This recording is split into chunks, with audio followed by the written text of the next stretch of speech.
His story has been chronicled throughout many publications, many networks all over the world. It's the story of brotherly love, of time served in the military, and so much more.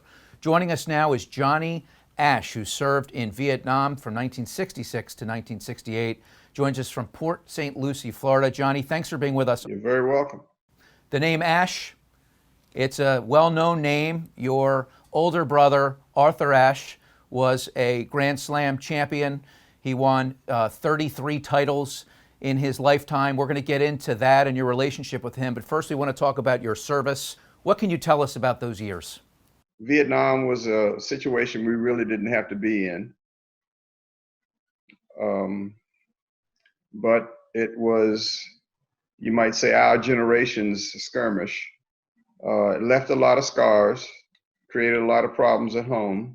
What amplified that is during those years with what was going on in the States with the civil rights movement, and especially in '68 with the number of people who left us the wrong way. You know, it caused a lot of us who were there to take seriously about our lives rather than just being, you know, away from home, getting shot at. It made a lot of us come of age.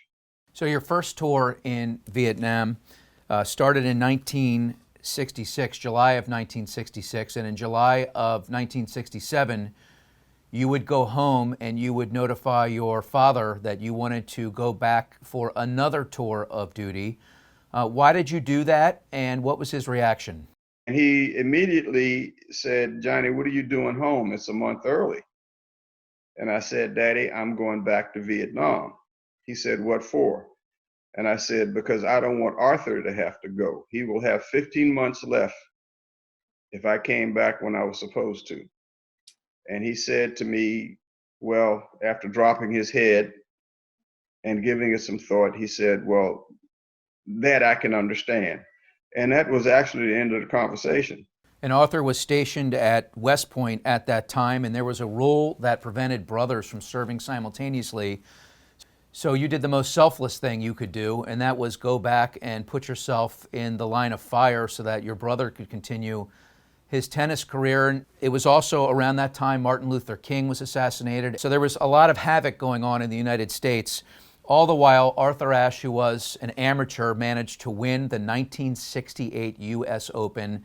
And it was that moment where he would say later he gained his voice. What did he mean by that, and what did he do with that? 2 or 3 hours later, he called me at the barracks. And, you know, the first thing out of my mouth was, "Hey, bro, congratulations." And what he said to me was something that was, in a sense, provocative for him, but it also told me that he had realized his responsibility. He said, "I'm a champion now. When I speak, people will listen." And his voice was heard and is still heard to this day. Arthur sadly passed due to AIDS after a heart bypass surgery and a bad blood transfusion.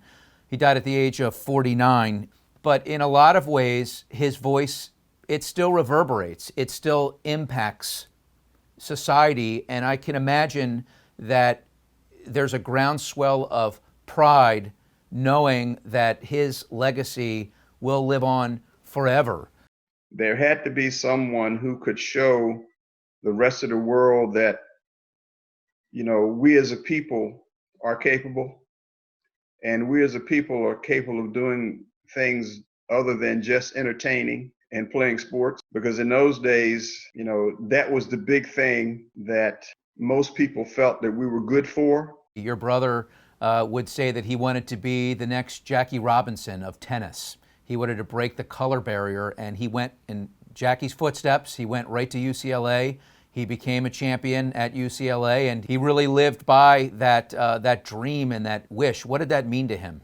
Arthur respected Jackie Robinson as his guiding principle in a lot of ways. Jackie wasn't a very boastful guy, and he let the way he lived and his contributions do the talking for him. And I think that's one of the reasons why Arthur chose to give back the way he did. In 1975, he pulled one of the biggest upsets in the history of any sport, any championship, when he took down Jimmy Connors. Can you talk about that match and how you would describe how he went about beating the great Jimmy Connors? It is said that Arthur played American Tennis Association, which was the black association tennis. He softballed him. He didn't give him any pace. And Jimmy was known to have a problem hitting short balls with his forehand because he had that particular grip that he used. The problem was the strategy was completely adverse in the way Arthur played. So, he had to overnight just change his entire pattern of play to beat Jimmy. And that's what surprised everybody, because if Arthur had played his normal way, Jimmy would have beat him without a doubt. We talked about civil rights and the period of time in which Arthur started to blossom, and I think it's a natural question, given the events going on in the world today, to ask you what you think Arthur would have to say about the current environment that we're in and about the progress that's been made. I think he would say that it hasn't been enough progress made. Black lives matter. All lives matter. We shouldn't be still having to go through hurdles to prove ourselves. I know for a fact that he would be involved any way he could, backing the individuals that he felt that were worthy and would take us in the right direction. Johnnie, when you think about Arthur, what do you miss the most about him? I miss the brotherly love. I miss just being able to say, "Hey, bro, how you doing?" I miss those things that any brother, who came from a loving family misses. But the one thing that I think I miss the most is being able to understand and hear his intellect. He had a way of just viewing things differently from most. And it has a tendency to open your eyes to things you didn't think about. And I miss that greatly. Before we wrap this up, I want to go back to your military career. 20 years in the Marine Corps, you became an officer, you rose to captain. When you think back to your 20 years of service, what are some takeaways for you? Marine Corps was actually easy for me because I tell people Arthur Ashe Sr. was the best drill instructor I ever knew. Daddy was a no-nonsense individual. It was right or wrong. There's no gray area. The regimentation that the Marine Corps required came as second nature to me. Do you look upon those 20 years fondly? No, without a doubt. I got to meet some fantastic individuals. I was able to rise in the ranks pretty easily. I was exposed to people from all over the world, different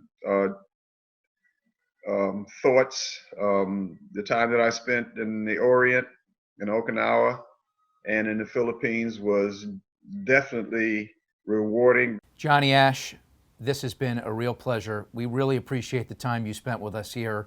Thank you. I'm Greg Scher. We'll see you again next time.